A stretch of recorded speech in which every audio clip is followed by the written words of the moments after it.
Sakala? Oui, c'est bien moi. Oui.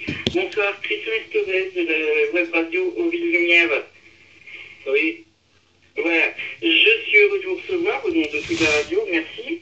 Ce soir, je serai aux côtés de Stéphane Chamignan, psychologue et préparateur mental. Oui.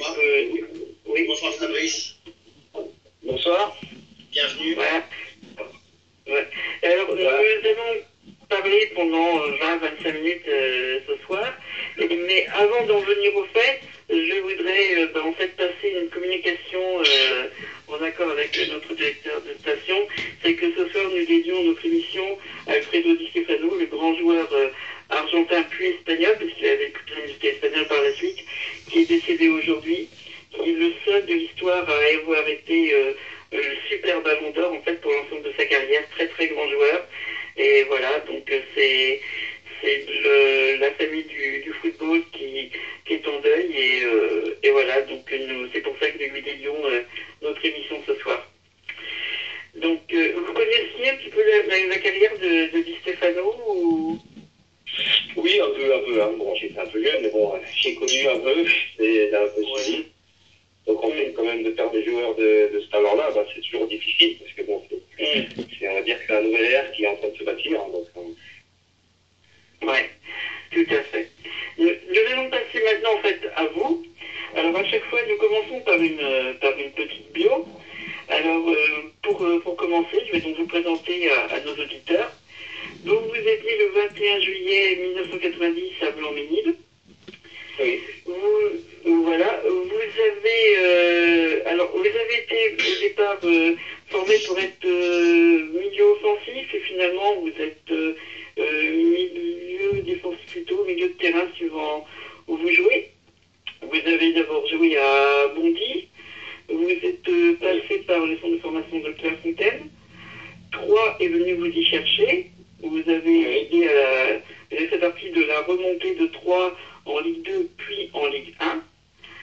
Et depuis vous êtes à Anderlecht et dès votre première année, mais vous avez en fait vous êtes champion de Belgique avec le club de Anderlecht. En équipe de France, vous avez aussi fait partie donc des l'équipe de France Espoir, si je ne m'abuse. Et voilà, vous avez plusieurs sélections dans les moins de 17 ans, moins de 18 et moins de 19 ans. Et voilà, donc au total, vous faites 10 sélections en équipe de France entre les espoirs, les 19, les 18 et les 17. Ouais, c'est ça. Voilà. J'ai fait très brièvement. Est-ce que vous voudriez nous parler, vous particulièrement de quelque chose qui vous tient à cœur dans votre, pour l'instant encore jeune parcours? Moi, oui, qui tient à cœur l'élimination de l'équipe de France. Un grand deuil pour moi. Donc, parce que quand même, je pense que tout le monde a suivi. Hein, j'ai aussi espéré intégrer le groupe, malgré que j'ai voulu en Belgique. Donc, je me suis donné les chances de pouvoir espérer être, on va dire, déjà dans le premier groupe qui est à Clairefontaine. Mais bon, malheureusement, je n'ai pas été sélectionné. Donc, c'est une petite déception. Mais bon, on est encouragé et jusqu'au bout. Donc, Et Fabrice, je trouve, enfin, vous dites un grand deuil. Est-ce que le mot n'est pas un peu fort? J'ai dit un grand deuil parce que nous, je pense qu'on avait les capacités d'aller plus loin. Donc, on a pu voir à la fin du match l'émotion des joueurs, des larmes, tout ça. C'est vraiment parce que on en était capable. Maintenant, après, on sait que face à l'Allemagne, c'était difficile et c'est pour ça que la déception est encore plus grande, en fait. Ouais. Vous vous projetez dans cette équipe de France? Moi, je me projette, oui, bien sûr. Donc, j'espère, là, je sais que j'ai l'objectif de pouvoir espérer et faire l'euro, pourquoi pas. Donc, à moi de me donner les moyens de faire aujourd'hui. Vous savez, tout dépendra du travail par la suite entamé. Pour l'instant, tout le monde en est satisfait de Didier Deschamps, mais on peut espérer pour cette équipe de France. Oui, on peut espérer. Hein. Donc, on sait que là, quand même, il y a un beau groupe qui s'est formé. Donc, qui a acquis aussi d'expérience. Et puis, puis on espère que l'évolution va continuer et que ce sera un bel euro pour nous. Oui, on espère aussi. Oui, et ça me permet en fait de passer sur certaines choses que vous avez dites. Donc, vous êtes Anderlecht, bon, vous êtes champion, parce que c'est vrai que vous avez aussi choisi Anderlecht parce que c'est un club qui joue les Coupes d'Europe et que c'est quelque chose d'important. Mais vous avez déclaré, alors il me semble que c'est dans Space Foot, que c'est vrai que, en fait, concernant l'équipe de France, c'est quand même votre objectif et que si vous aviez joué même simplement à Lille, vous auriez pu en fait faire partie de cette équipe de France.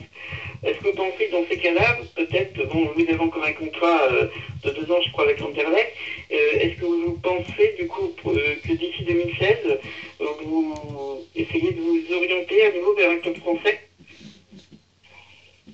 Moi, je pense qu'en arrivant à Anderlecht, ces options m'ont un peu échappé, je dirais, parce que c'est quand même un club où maintenant j'ai appris à bien me sentir. Donc c'est familial et on a des objectifs qui font que l'ambition reste la même. Donc la qualification Ligue des Champions, champion de Belgique. Donc je pense que mentalement ça m'a fait franchir un cap que j'avais pas spécialement l'habitude de vivre à 3. Donc après, pourquoi pas voir aussi que la sélection est un bonus, parce que je pense pas sacrifier mon bien-être aussi dans mon club pour ça, même si c'est vrai que ça reste important. Mais ça reste un objectif aussi. C'est dans le même interview, vous disiez d'ailleurs que en fait maintenant vous mettiez comme objectif plutôt l'Euro 2016, ce qui est en fait semble plus entre guillemets sérieux, enfin plus réaliste, je dirais. Mais on travaille beaucoup d'ailleurs à Anderlecht pour faire remarquer le fait que vous soyez en concurrence directe avec un autre joueur à votre poste. Vous voyez la chose comment? Vous pensez que ça va se résoudre comment peut-être ce problème de poste, d'attribution de poste à Anderlecht? Moi, je sais que je pensais déjà terminer la saison passée. Bon, malheureusement, j'ai pas été choisi, donc on va dire qu'on respecte les choix.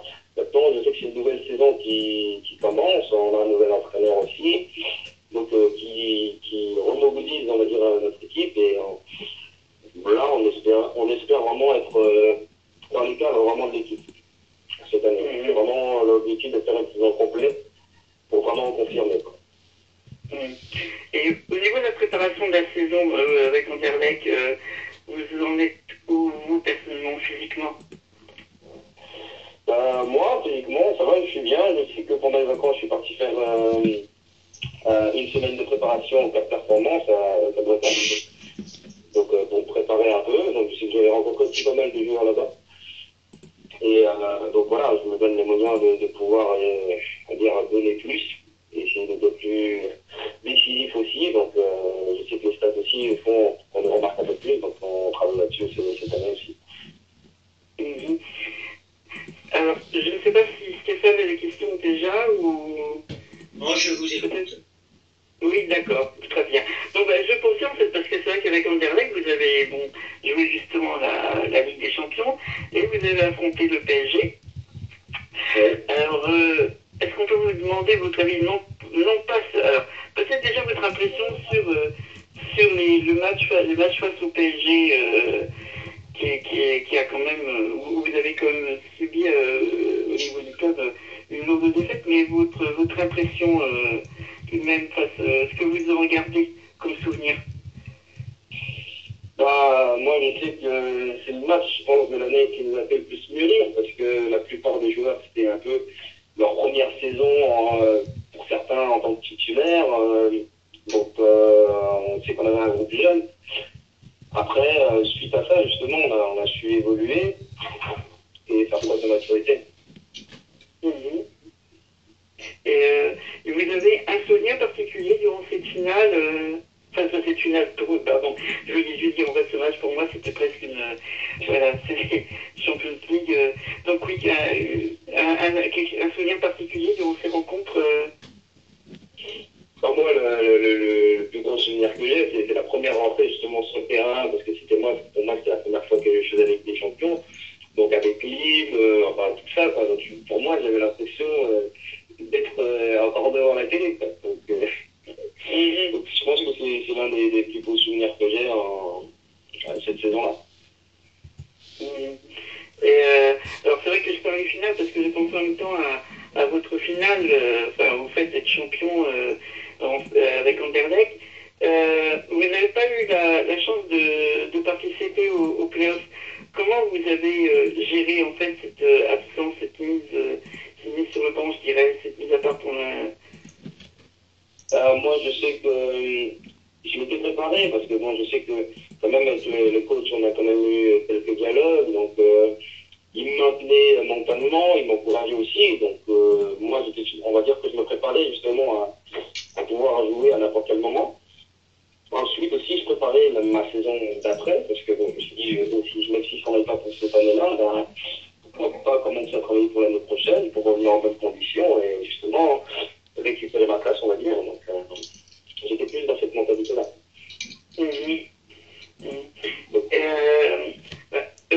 Sinon, je voulais savoir, donc sur le PSG, bon, cette année, PSG semble, pour la saison qui va commencer, semble plus fort que jamais. Vous, en tant que joueur d'une équipe susceptible de les rencontrer, vous les voyez comment en tant que favori ou pas, ou vous les voyez aller loin encore? Je sais pas, je pense qu'on va attendre d'abord de voir leur début de championnat, parce que bon, en fait, on sait que c'est déterminant aussi mentalement. Donc après, il faut dire qu'en Ligue des Champions, il y a tellement de concurrents. Après, ça va dépendre de la poule aussi, donc on verra. Parce que bon, s'ils tombent sur le Real et d'autres grands clubs encore, ça va être compliqué aussi pour eux comme pour nous. Donc je pense que d'ici là, on verra, on pourra lancer nos pronostics un peu. Vous songez peut-être faire partie peut-être lors de la saison qui vient du renouveau d'Anderlecht, champion d'Europe? Vous pensez que c'est déjà possible parce que c'est vrai que le groupe est encore jeune? Peut-être. J'espère. Moi, je sais quand même, je mobilise pas mal de joueurs pour. Voilà, je sais que bon, l'année passée, on a découvert un peu les des champions. Pour la plupart, maintenant, cette année, ce qui serait vraiment bien, je pense, ce serait de se qualifier, de passer les poules. C'est vraiment l'objectif de base, donc on se prépare pour ça aussi. Donc c'est pour ça qu'aussi l'intensité des entraînements a augmenté par rapport à l'année dernière. Peut-être qu'on s'entraîne aussi un peu plus et c'est un peu plus spécifique au poste. Donc j'espère que ça va apporter ses fruits en Ligue des Champions aussi. Il y a quand même des joueurs d'expérience au sein de votre effectif, surtout en défense, parce que vous êtes défenseur, vous, Fabrice. Oui. Donc, il y a toujours Olivier Dechache, qui est toujours... Oui, Van Den Boer aussi. Oui, mais bon, quand même, on a des blessés aussi, on a aussi des joueurs qu'on a fait au départ, par exemple Gillet qui est annoncé en Corse, donc on sait qu'on va perdre des joueurs aussi, donc on attend d'en retrouver aussi au Matis, et on pourra un peu se situer à partir aussi de là aussi pour nous. Oui. Et là, vous avez quoi comme objectif? Vous avez fixé des objectifs par rapport à la Ligue des Champions? Parce que, bon, là, je pense que vous êtes dans une période de domination belge, hein, comme l'a été le Standard de Liège avant vous. Là, vous dominez un peu le championnat. Vous êtes donc qualifié en Ligue des Champions. Est-ce que vous avez des objectifs précis liés au club par rapport à cette Ligue des Champions? Le club, les objectifs, je pense, pour l'instant, on n'en a pas encore spécialement discuté, mais je pense que nous, entre les joueurs, en tant que professionnels, on a l'ambition de passer les poules déjà, parce qu'on sait que l'année dernière, c'était difficile. Donc là, à titre personnel, nous, on a l'ambition vraiment de faire de bons résultats et de se qualifier. Parce que c'est un vrai plus pour vous, hein, de participer à ce type de compétition. Et je pense aussi, à travers ce type de compétition, fixer des objectifs et les atteindre, c'est bénéfique pour le groupe et pour tous les joueurs, y compris vous, surtout vous. C'est vrai que c'est bénéfique pour nous, parce que bon, je sais que l'année dernière, on a quand même montré de bonnes choses. Après, je sais qu'on a manqué justement, on va dire, ce petit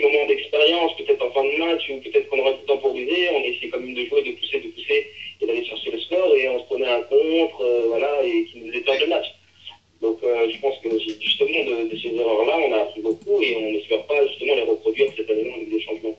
Ben, vous dites petits moments, mais ces petits moments pourront vous servir pour de grands moments. Exactement, exactement. Hein? Moi,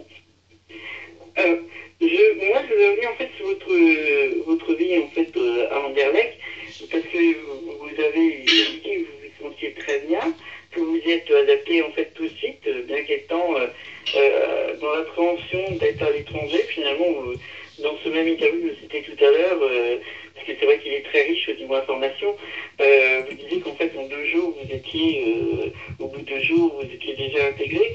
Moi, de ce que j'ai lu en fait de vos interviews, il semblerait que vous ayez toujours en fait pour votre équipe toujours besoin d'un groupe assez familial, enfin vraiment. Et est-ce que vous pensez que comme vous aviez aussi le désir à un moment donné de peut-être, enfin, vous n'aviez pas peur en fait de revenir au PSG si jamais ça se présentait, est-ce que vous pensez que ce serait aussi facile pour vous de l'intégrer? Bon, moi, oui, moi, je vois pas pourquoi ça me ferait peur. Donc, en plus, je connais des joueurs là-bas, donc je serais pas non plus, on va dire, perdu. Et puis, en plus, Paris, c'est un peu ma ville natale, donc de jouer là-bas, je pense que même pour moi, j'aurais déjà des ailes dans le dos en y allant. Hein. Vous seriez finalement déjà dans la famille, quoi. Vous auriez toujours cet esprit. Je ne me trompe pas ou pas. C'est vraiment, vous avez besoin de ce côté un peu familial, un peu proche des uns des autres pour vous sentir bien dans un club. Familial, non, c'est pas forcément obligé, mais je pense que ça peut être aussi un atout parce que ça crée quand même un groupe solidaire et ça nous permet justement de penser pour 11. Donc, je pense que c'est un atout. Après, je pense pas que c'est une obligation, parce que je pense pas, quand on regarde une équipe comme le Real Madrid, c'est très familial. Après, je sais pas, je suis pas dans le groupe, mais je pense pas. On peut retrouver un esprit familial même dans des très grands clubs. Ça arrive aussi même dans des sélections. Regardons la sélection brésilienne, elle s'est mise par exemple à s'isoler et à rester dans son. Voilà, ça c'est des choses qui font aussi partie de la gestion d'un groupe. Excusez-moi, il y a de l'orage. Hein, je suis dans le sud de la France, donc si vous entendez du bruit, vous inquiétez pas. On n'a pas de chance. Ne venez pas en vacances. Sur la nous aussi en Autriche ça avait fait moche, hein, donc c'est pareil. Hein. Ouais. Oui, et chez moi aussi, tu vois, en Bretagne. C'est pas grave. Donc, je voudrais en venir justement un peu sur cette Coupe du Monde, puisque Stéphane en a parlé un peu. Le parcours puisque vous êtes actuellement en Belgique, le parcours de la Belgique, vous l'avez trouvé comment en fait? Vous pensez qu'ils auraient mérité d'aller en demi-finale? Vous auriez aimé plutôt peut-être les voir en demi? Le PSG ou Anderlecht? Non, là, je parle en fait au niveau de la Coupe du Monde. Je reviens sur. Je profite. Et voilà. Donc, la Belgique, au niveau de l'équipe. Oui, l'équipe de Belgique. D'accord. Un peu sur son parcours et ce que vous avez pensé, si vous trouvez que c'était peut-être un petit peu injuste pour eux d'une certaine façon, qu'ils n'atteignent pas les demi-finales. Injuste, je dirais pas ça, parce que quand même ils avaient un sacré concurrent en face aussi. Mais c'est vrai que quand même, moi je pensais qu'ils allaient même aller en finale. Moi je pensais, mon pronostic c'était France-Belgique en finale. Donc finalement les deux sont sortis en même temps. Donc un peu la même. Ils sont sortis de la même façon. Hein, on a l'impression. Donc bon, après, c'est vrai qu'avec le parcours qu'ils ont eu, on aurait espéré mieux pour eux. Ouais. Et pour vous, le favori, donc du coup, pour ces demi-finales, vos pronostics pour les derniers matchs? Moi, déjà pour la finale, je dirais que ce serait Argentine-Brésil.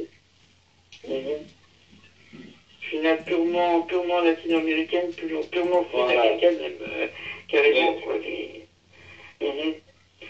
Avec peut-être un avantage pour le Brésil sur son terrain ou... Ouais, peut-être un avantage sur le Brésil aussi. Je pense que mentalement, ils ont un atout. Donc après, on sait que c'est deux belles équipes. Donc pour moi, je pense que ce sera un super match. Ouais. Assurément, c'est sûr que tout le monde sera devant son poste. Mais je crois qu'en fait, quelle que soit la finale, tout le monde sera devant son poste parce qu'on est vraiment quatre grandes nations de football sur les demi-finales et ce sont des finales vraiment alléchantes. Hein. Tout à fait. Alors, je vais juste faire une petite parenthèse avant de conclure. Sur le foot féminin, je suis moi le spécialiste du foot féminin sur Ovic Lumière et j'en profite toujours pour poser la sempiternelle question à tous nos invités. Est-ce que vous connaissez un peu le foot féminin? Qu'est-ce que vous en connaissez et qu'est-ce que vous en pensez? En fait, ça fait une triple question. En fait. Un peu, je dirais un peu. Sinon, pas spécialement. J'ai bien regardé, franchement, c'est vraiment de temps en temps, quoi. Donc, il faudrait être honnête, c'est vraiment de temps en temps. Après, je sais parce que nous aussi, à Troyes, on avait des féminines, donc ça nous arrivait d'aller les voir jouer, même en jeune, on a déjà joué contre eux, donc... Pas d'aller les draguer, quand même, hein. Comment? Pas d'aller les draguer, quand même, hein. Non. On est professionnels quand même. Voilà. Oui. Non, mais bon, je sais qu'on a déjà vu les féminines en équipe de France quand on allait à Clairefontaine, et je sais qu'on était aussi surpris parce qu'on disait que techniquement, elles étaient peut-être même meilleures que certains joueurs, enfin, qu'on arrivait un peu. Donc, sinon, mais à part ça, j'ai pas spécialement de connaissances dans le football féminin. Oui, ça reste encore lointain pour vous. C'est vrai que vous êtes concentré sur votre carrière, sur le championnat, et puis aussi suivez encore le championnat français et anglais, car j'ai vu aussi que vous êtes un grand fan du championnat anglais. Alors, peut-être pour conclure, pouvez-vous nous parler un peu de votre passion du foot anglais et déjà en fait, c'est... Comment? Je disais, elle est née comment en fait?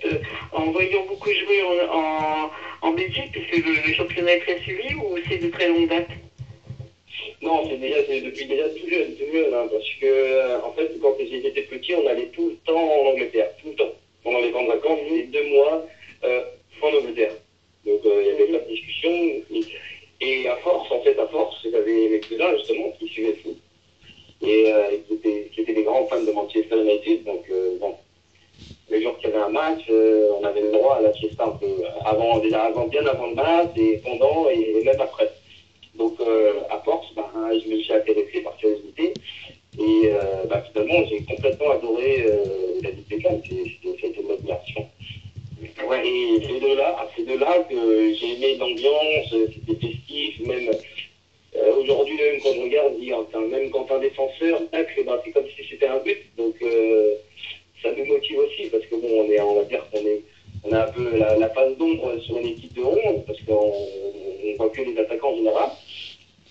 Donc c'est vraiment cette ambiance-là qui m'attire et la mentalité qu'ils ont. Donc c'est vraiment un championnat que j'admire vraiment.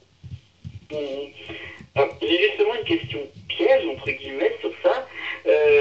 Si on vous donnait la possibilité de choisir dans les mêmes conditions, venir au PSG ou partir à Manchester United, votre choix serait quoi? Et pour quelle raison? Manchester United. Ouais. Grand fan. Je ne me poserai pas la question. Oui.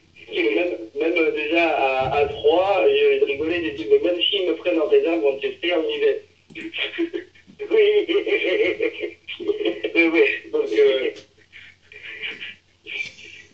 Donc voilà, oui, vraiment, de porter le logo, pour moi, ce serait, je pense que ce serait justement un rêve, parce que c'est mon rêve de jouer là-bas, donc je pense que ce serait l'objectif que je me suis toujours fixé, mais après, je sais que c'est compliqué pour eux aussi. D'accord. Alors, je ne sais pas si Stéphane a encore une question avant de conclure définitivement. Non, pas de questions particulières. Enfin, je voudrais souhaiter une bonne carrière, une bonne saison avec Anderlecht, avec Fabrice. Et puis surtout de prendre le temps, comme vous avez évoqué tout à l'heure, des petits moments qui feront des grands moments. et continuer ses préparations aussi pour donner toujours plus au sein d'un collectif. La Belgique, c'est un super pays, c'est un pays où l'ambiance est bonne, qui est conviviale. Je connais un petit peu, j'ai passé quelques temps aussi là-bas, donc voilà. Moi, je vous souhaite d'apprendre beaucoup et de prendre beaucoup de cette expérience belge pour la suite de votre carrière. C'est vrai, merci, c'est gentil. Ouais. Eh bien, ce sont ces paroles auxquelles je me joins et toute notre équipe aussi, qu'on va vous laisser. Puis en vous souhaitant donc une bonne saison et puis peut-être à une prochaine fois pour savoir comment la saison se passe. Hein. Mais j'espère de remarquer son goût. Très bien. Bon, bonne soirée à vous. Bonne soirée à vous aussi. Merci, au revoir. Au revoir.